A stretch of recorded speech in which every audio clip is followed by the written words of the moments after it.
God, the Wolves look good, huh? I don't know. I'm on the fucking blackout out here. What do you mean? Don't you have the Bally Sports app? Yeah, it doesn't go to fucking my location. We've been having problems with it. We can I talk get about that. I get fucking hockey, but I don't get the basketball, and I don't get Twins. It doesn't make sense. No, it doesn't. And hitting rock bottom, drugs in the climb. Buck dick get burned. Buck dick get burned. Buck dick get burned. Fuck dick out burn. Fuck off. Shit. Hello and welcome to this thing we call Minnesota Foul Play-by-Play. I'm your host, Anthony Variano. I'm joined by the brothers Haas, Bradley, and Michael. Michael relocated to Missoula, Montana. How is Missoula there, Michael? Too much grizz shit. You found a place to watch that incredibly entertaining Vikings game on Sunday. A dive bar down the street from your place. Yeah, it's like a block and a half away. The regulars are. It's just old folk. It's freaking awesome. Beers are dirt cheap. My kind of place. And yeah, they probably have Jeopardy on in the afternoons, just like they do in Glendale. They had reruns of Wheel of Fortune going on Sunday. Oh yeah, fuck yeah, Bradley. This is your beat. We're opening with you today because no one ought to be happier on this goddamn show than you.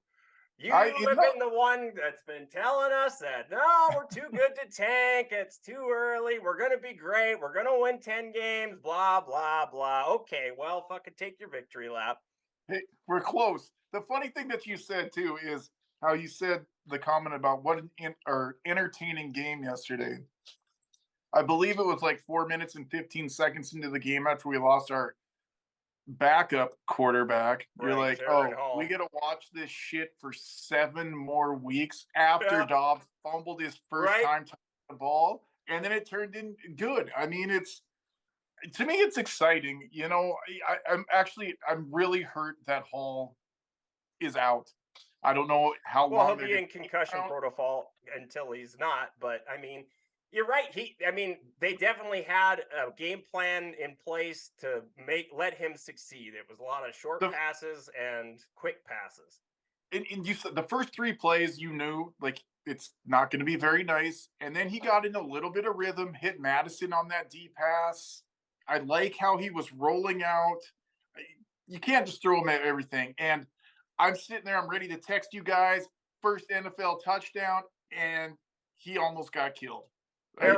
Terrible business decision is what I said. Just don't do it. That was the people around me watching that game. When his head went back and then bounced off the turf, and they're like, "Oh, he's concussed because like his arm dropped." I'm like, "Nope, he's fine. He's moving. He'll be back in. Come on." Like in the back of your mind, you just know, yeah, he got freaking knocked out. And then KJ Osborne had one even worse than that. I didn't even see it, and they didn't replay it. He almost got his head taken off. Good thing to see, though. He got a car ride off. He looked like he was good. I was at that point. I'm not trying to say anything, but I was like, "Shit, man."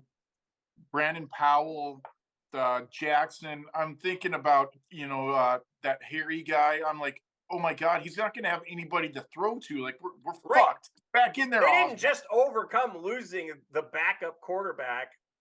They overcame losing their second best receiver in KJ Osborne.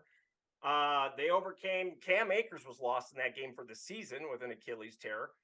They lost Metellus. What's that? Starting left tackle Darisaw was out. That's right. That's what's fun about this team is the deck is stacked against them. Brian Flores should win because I think they're close. I think they're like a top 16 defense right now. If they get him to the top 10, he should be coach of the year. Fuck give it to a head coach. Give it to an offensive or defensive coordinator. Absolutely. And that's what I told you. I told all you guys from the beginning, let's just let this ride with the defense. Let's let it ride. Let's let everybody do their thing. And as you guys can see, their defense is fun. They're starting to take the ball away. I mean, they're putting pressure on the quarterbacks. I love it. This last Sunday was one of the best defensive performances I've ever seen a team do. I mean, with field position that they started with, I mean, our offense, rightfully so, was atrocious. And I mean, to just keep giving up field goal after field goal when you're turning the ball over in the enemy territory, like our defense was amazing. To rewind back to Jaron Hall, it's just, I feel so depressed for the guy. I mean, because he was that second drive, things were falling into place for him. He was looking good. And to be taken out of a game that way, where now with Dobbs, if he gives us a victory against the Saints, he doesn't even have to. No, Jaron Hall's he's the backup now. Like Dobbs, you talk about making a first impression. Holy shit, my guy! Like I've never seen a quarterback so fucking slippery in my life. Besides a couple times back in the day when Deshaun Watson was in Houston, he made plays in the playoffs that were. You thought for sure sacks. Like the guy, he's in that grasp. They should probably blow the whistle, or someone might end up getting hurt. But multiple times he escapes the grasp of what I feel is a for sure sack, and then either runs for 20 yards or throws just a beautiful ball because he's got. I mean that fourth down and 7 play. I was like, oh my god! At least you got to make a play on fourth down, and how he got out of that, and then to get the first down. And then to get inside the 15-yard, I'm just like, it was incredible. So then let's put this out there for the people. I'm a huge Kirk Cousins fan. I like him. I've never said shit about him. I think he's a top 5 quarterback in the league. He just doesn't have a team to surround him. I'm torn now. I like a quarterback that can move a little bit. You've seen him one game, though. Like that. That's the thing. I'm not saying Dobbs is the answer. I like somebody that can move. Every one of those plays, Kirk Cousins would have folded for the most part and took the sack to not get hurt. That's what he does. This guy, though, mobility allows you more time, and when you've got weapons like Addison and Jefferson and Hawkinson, you can't cover all that for 7 seconds. Why do you think that the Tuas of the NFL, the Patrick Mahomes, all these guys that do have some mobility is that run pass option? And Jaron Hall gave us that. He gave us that. I don't know if he does now. I mean, I think he had 4 or 5 concussions in college too. So I mean, he might be on his way out, which absolutely sucks. I think that was our guy. I think that was going to be our long-term cheap guy. Let's talk about the guy that could have been. Will Levis, who looks like a pro quarterback already. He was available for us when we selected Jordan Addison, but if we were to select Will Levis, he'd be playing without Justin Jefferson and Jordan Jefferson, and he would have lost KJ Osborne in that game, so I don't know who the hell he's thrown the ball to. Powell, apparently. I guess things are working out all right. I mean, I said after the game that the GM should have gotten the game ball for. I mean, Dobbs obviously played his ass off and deserves the game ball, but he was put in a situation by the general manager to basically get him for free. How old is this guy? He's 28. He's a free agent at the end of the year, and I think he just made himself a pretty good contract, even if he might not have to win another game. You know how valuable it is this is what Hasselbeck was talking about, how valuable a quarterback is who can come in that short notice, 5 days, and win you a football game, actually even keep it competitive. That's insane. If he wins us a playoff game, it'll be like Geno Smith 2.0. Like seriously, which, oh man, then you come into next year. What do you do? Because I think you sign them both. I think you bring back Cousins and you bring back Dobbs. Cousins will be willing to take a discount. And Dobbs, he's making like $1.5 million. So you sign him as a backup and double it or whatever you got to do. Well, no, he'll make more than that if he gives us a playoff victory. but he's going to be way cheaper than Cousins. I think that would be pretty surprising, but the NFC is wide open. No, and that's what was crazy, and this is what I saw. I because I am a fan, but I'm not sold yet on the Lions. I think they're a good team. I don't think they're that much better than us. And that's why I looked at this stretch of the schedule, knowing that we would have Cousins. Before I thought we'd have Cousins throughout this. Because we always have had Cousins. Well, I'm just saying, now with the injury, it kind of, I don't know. I think I like this Dobbs move. If we can go and we can catch Detroit with how the rest of the NFC is going, NFC West, man, they're going to beat each other up. Yeah. We could sneak in there. And hear me out, with the 10-7 record, maybe 11-6, second place in the NFC. We're never going to catch Philly. No, we're right there. I think as the year goes on, our defense keeps us more in the games. The offense just can't shoot us in the foot. I disagree. I feel like we have to, with the amount that we blitz, over 60% of the time, we should be beaten by the big play a lot more. And the Falcons exploited that a bit. I think a lot better offenses are going to take advantage of that. I think quarterbacks will. I think we've given up the fewest big plays though in the league this year. That's crazy. That's not sustainable. Not when you blitz 60% of the time. Especially with the quality of our cornerbacks. I mean, in the offseason, we were wondering who's going to play cornerback for this team. Now it doesn't matter because Brian Flores is a fucking genius. No, our safe plays are what's awesome. And Metellus, that guy is a freaking stud. I like Hicks is playing awesome. Everybody Byron. Bynum. Yeah. He's just got to learn how to break on the ball better because he could have more interceptions. He comes in a little too fast where it hits. They're going to have to turn the ball over in order to beat good teams. I mean, they had to get turnovers in that game in order to win. But they were 4-point dogs, and they turned it over themselves. So how? I still don't understand it. I mean, yes, we're starting a rookie quarterback, but they're starting a career back. Yeah. In ex-Minnesota Viking Taylor Heineke. How are they? I wasn't comfortable betting on that game. I wasn't even comfortable. I didn't think we were going to cover. But you know what? I mean, at the start of the game, Dobbs wasn't in the equation, and we didn't really know what to expect from him. And I don't think we can expect that from him the rest of the year. Even after our second drive, you think with Jaron Hall, I mean, he's looking good.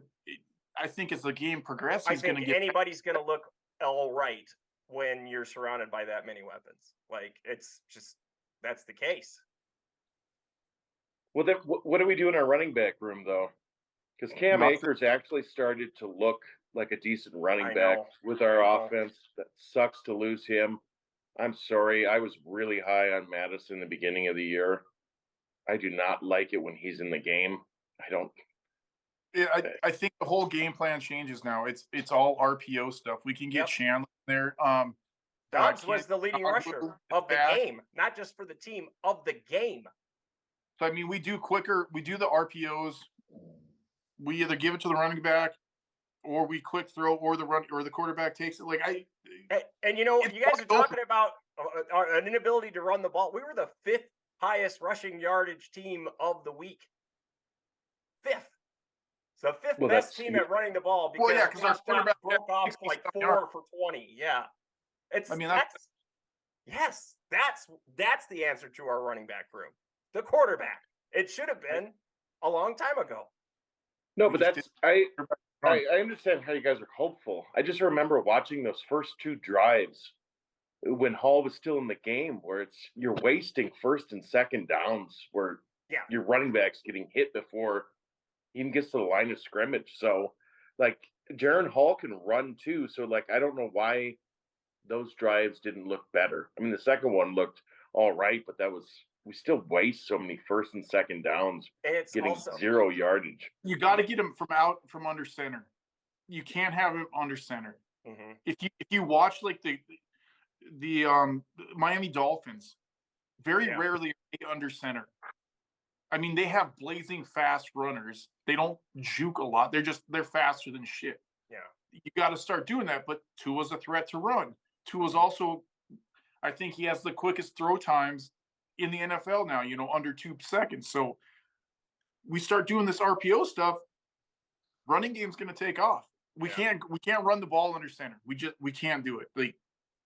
Or we're not between the tackles, I don't think. We're not built offensive line to do it either. Yeah. So Brad, you called it before, but I'm gonna just go through our next couple of games. You say win or loss. Saints, Vikings. Loss. Toss up, but I say we win. Vikings, Broncos. Definitely a win. That one kind of concerns me. I think Russell's starting to play better. He is. We got a good defense, though. Bears, Vikings. We win. I think that's going to be closer than we think, though. Their quarterback sucks. They're terrible. Who cares? They can play us tough. Vikings, Raiders. Vikings. And then do we take back-to-back losses against the Bengals and the Lions? Not necessarily. Where's the Lions game? Where's the Bengals game first? Bengals is first, December 17th, and then you got the Christmas Eve game against the Lions. Where? In Cincy. Yeah, that's tough. No, but you never know. Yeah, I mean, I've seen crazier things this season. 7. I mean, we played Philly tough. If we could go 4-2, those that'd be fucking amazing. If we go 4-2 over the next 6 weeks. I mean, we're the hottest team in football right now. Second. I'd say we're a little bit hotter than Philly right now because of what we did yesterday. No, there's another team that's won 5 in a row. Okay. I don't know. Just Josh Dobbs was the talk of the NFL weekend, though, and I like it when people are forced to talk about. Well, no, but I mean, I'm not gonna lie. That was anybody else just fucking screaming, "Hold on to the fucking ball." I mean, his 2 fumbles, the freaking butterfingers. I didn't even see that one. I did it twice. Fumbled twice. And took a safety. I mean, it's the same thing. And I'm going to be realistic. We're not there for a Super Bowl. We're going to make it into the playoffs. We might win a game or two. Where did the S word? Where did that come from? Did you actually have hopes that we were a contender? With Cousins, yeah. You're ridiculous. Oh, You're ridiculous. I told you, anything can happen. I mean, anything can happen any freaking Sunday. This league should have taught you that. I mean, there are teams that are supposed to be the best that week to week. I mean, the Bills, the Dolphins, the Niners. Health. It all comes down to who's healthy when. To me, the best looking team in the NFL right now is the Baltimore Ravens. Yeah, Their defense is playing on an elite level. Yeah. That's the team right there to beat. Probably got the MVP again. Yeah. Which, you know what? And what pisses me off, too, is when Kirk Cousins gets hurt, I don't get why any of these idiots do not talk about him. He was leading the league in every statistical category. He was the MVP candidate until, basically last week. But nobody was talking about him. That's what's bullshit. I just read another thing that they gave this, I can't remember what buttfuck from ESPN listed the top 3 people to win Offensive Rookie of the Year. Why is Addison not even listed? That is insane. I mean, he should be in the discussions. I mean, the numbers he's putting up. And some of his catches he's making, I mean. Oh, the one he made on the sidelines and got the 2 feet in. God, that was gorgeous. And he's putting up like Randy Moss numbers. I mean, I'm not comparing him to Moss, but he's putting up great numbers.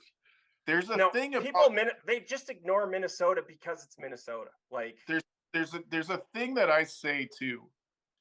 We don't draft a wide receiver in the top 10. They suck.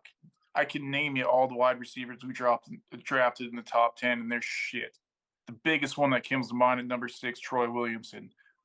Dumbest move we've ever done. We could have had some good people. We get wide receivers in the 20s though. All of Randy Moss at 21. Yeah. I mean, Jefferson.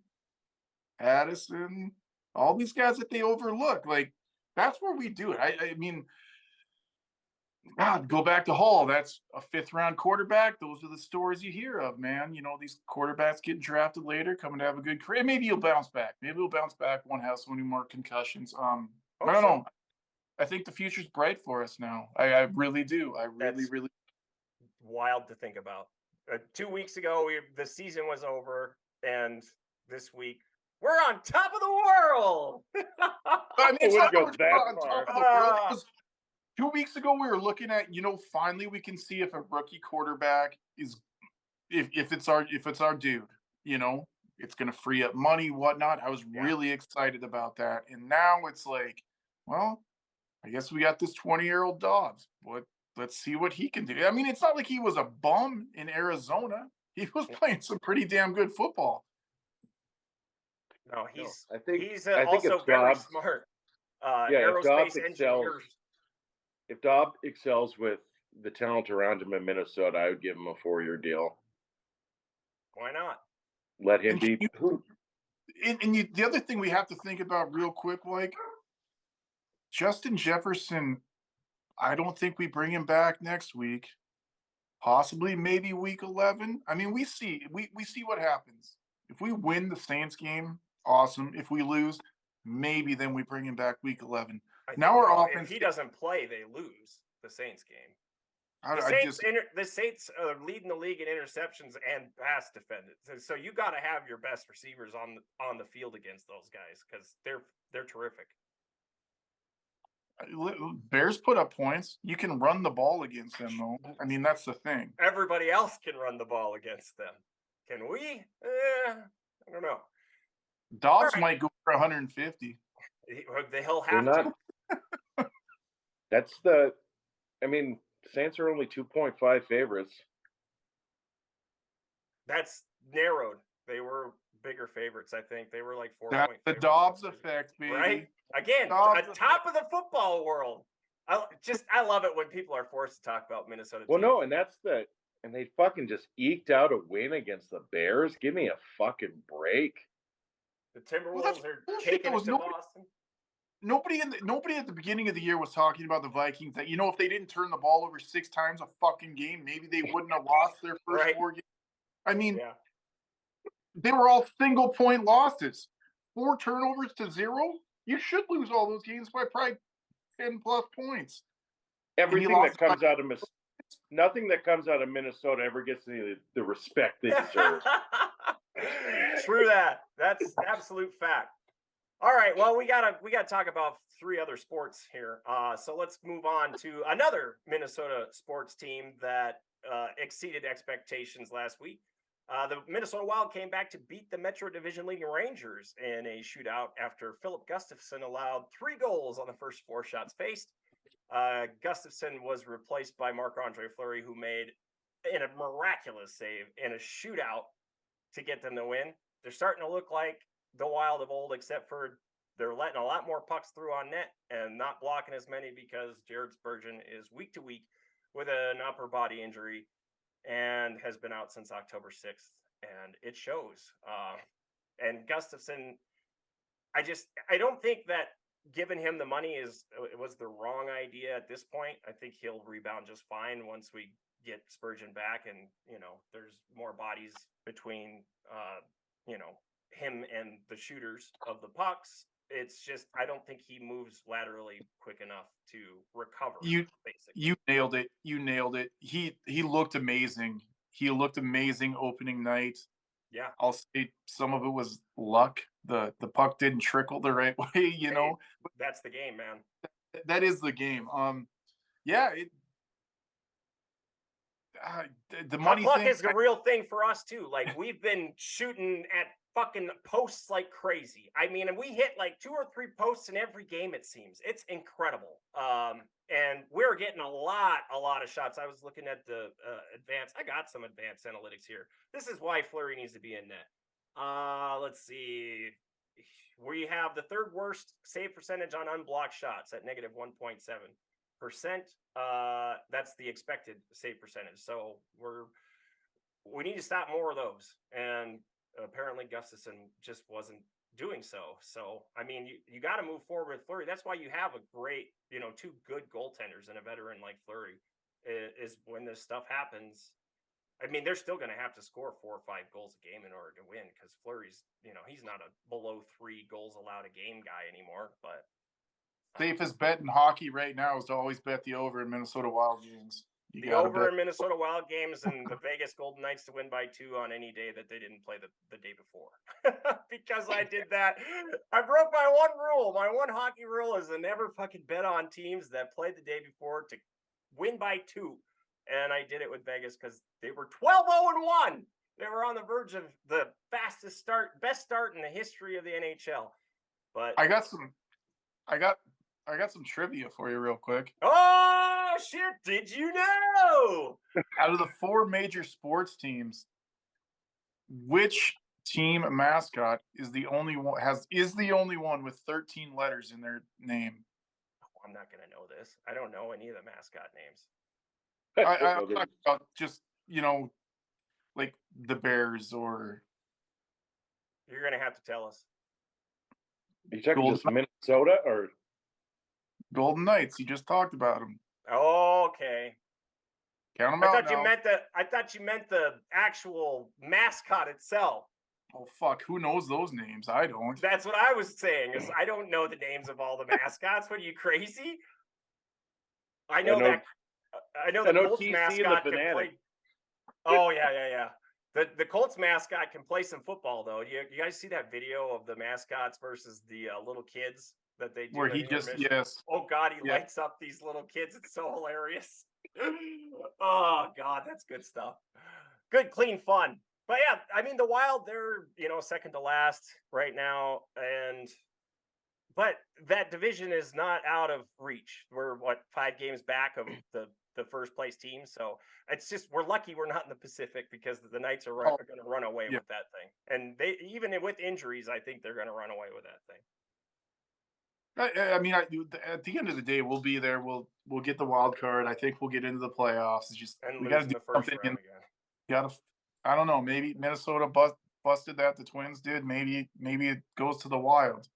I think it goes to the Vikings. If any team of the team, no, actually, let's get to the next one. This is the team that breaks the dam. Is the Timberwolves. They started this game the best defensive team in the NBA. According to defensive rating, 101.2. They're playing the Celtics right now. They're down 4. How are they doing? Down 4? Not bad. Down 4 with 4:44 to go. Wow, that's crazy. In the half. And Boston is the best team. They've got the highest offensive rating, 124.7, the best net rating of 18.1. I talked about this with somebody yesterday about whether my cousin Joel, who we usually have on the show, couldn't make it today, about whether or not the Timberwolves are actually good defensively, and I think they're going to be good. Like I think they're legitimately a pretty good defensive team. I could see them allowing a lot more 3-pointers to be made going forward because shooters, tend to be a little cold. Karl Anthony Towns included. I think he's shooting like 25% from 3 to start the season, so you can expect more of those open looks to go in as the season goes on. But the rebounding is not going to go away unless health is an issue. And that's what they struggled with last year was Rudy Gobert wasn't healthy. And I've seen him today. It just, he looks amazing.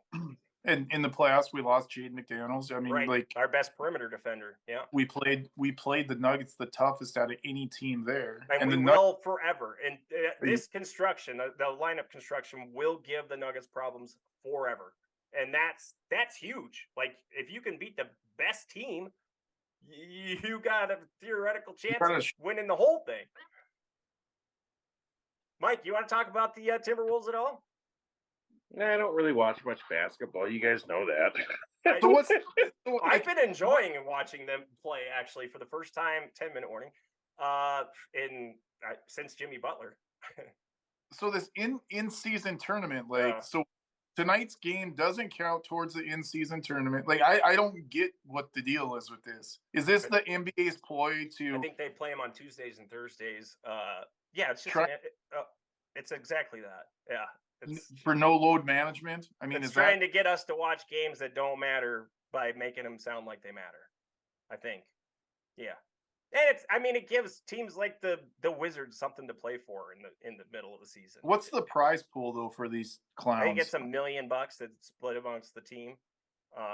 So that could be pretty good money for somebody towards the end of the bench. Yeah. So yeah, sure,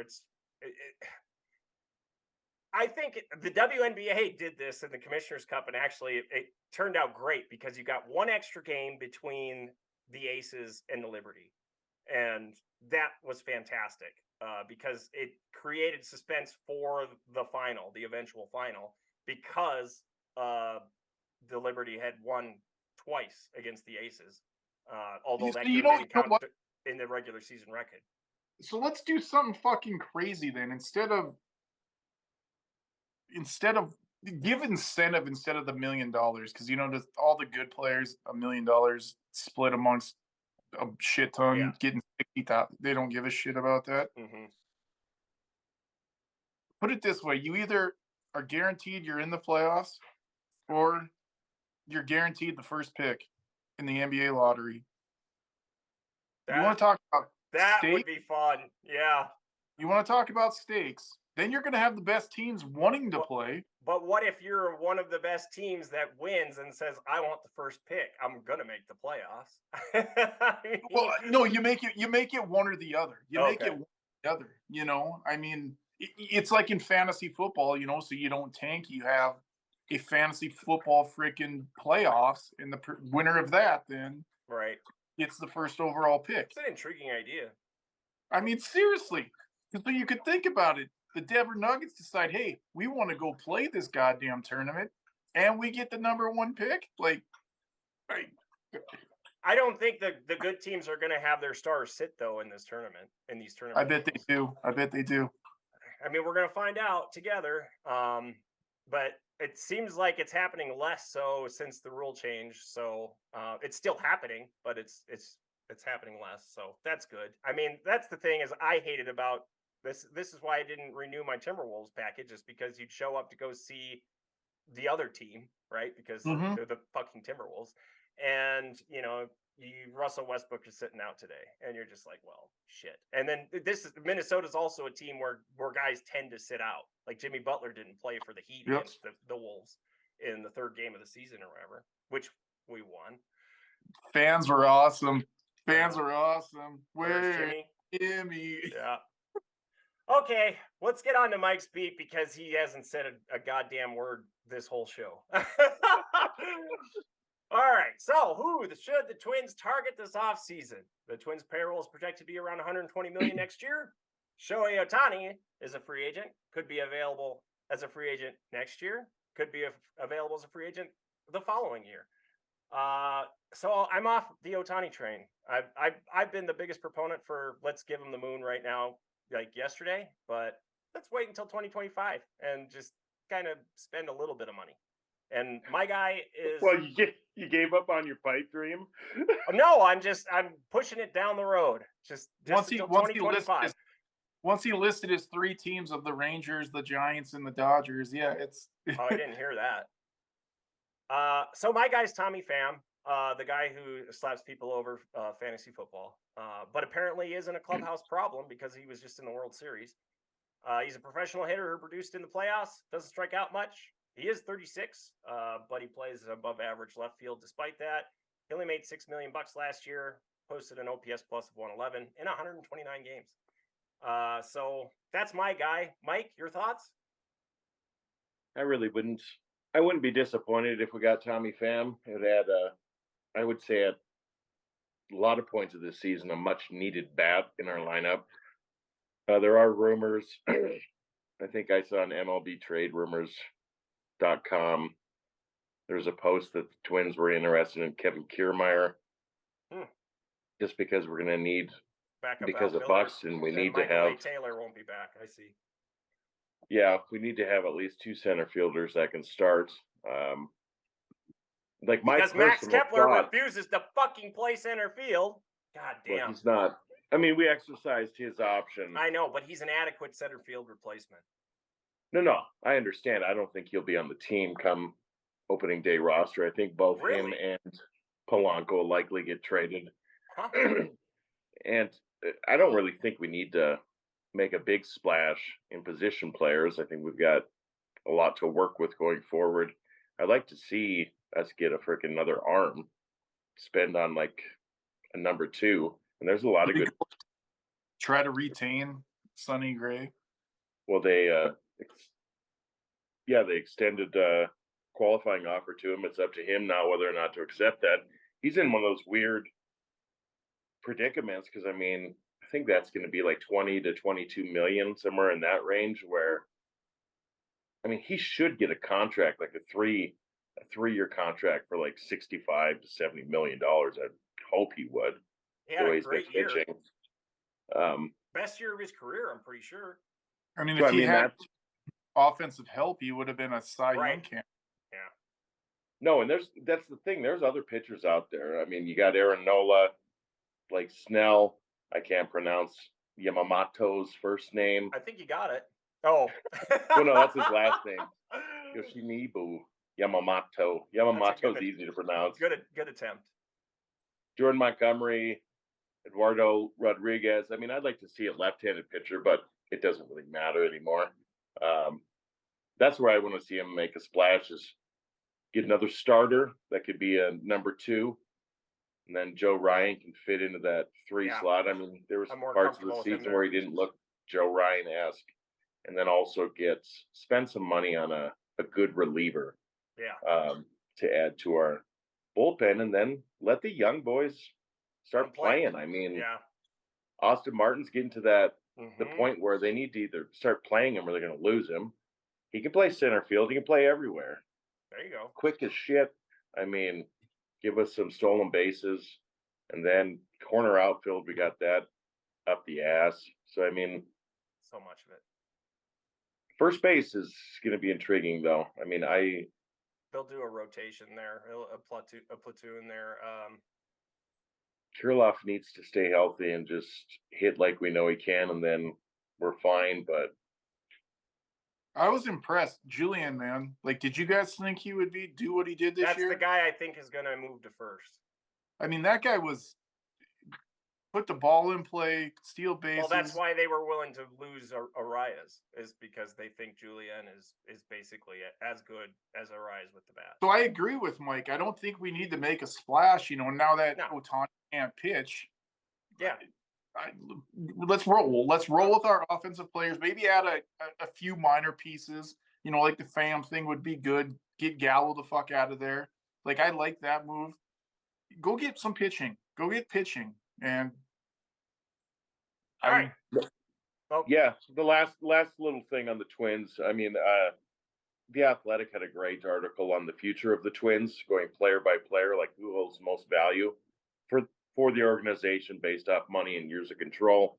Obviously, Royce Lewis was number 1. Right. But when they broke it down, we've got 6 more years of control over Julian. I mean, it's looking good. We've got a bright future as long as these guys stay healthy and don't regress. We're winners. We weren't that far away from actually contending this year. I feel like we were as good as the best teams in the business. So, and if this year taught us anything, it's you just got to get into the playoffs. Right. It's wild and crazy now. Yeah. You don't need to have the biggest superstars, even though it did help the Rangers. Don't even have to win your division. Yeah. Except you got to win the Central, because there's no wild card coming out of the Central. Okay, we got to finish it up. Let's go Minnesota Amateur Sports Stars of the Week. I'm just going to go with the gold medalist, Avery Lampe. Made the most of her last high school game with Providence Academy, scoring a hat trick and assisting on 2 other goals in a 6-0 win over Southwest Christian on November 1st. That's pretty fantastic. 3 goals and 2 assists in a single game is kind of crazy. So it's always nice to see your guys' smiling faces. Michael, enjoy Missoula. Bradley, we'll see you soon. Either Thanksgiving or Christmas. How much time do we have left?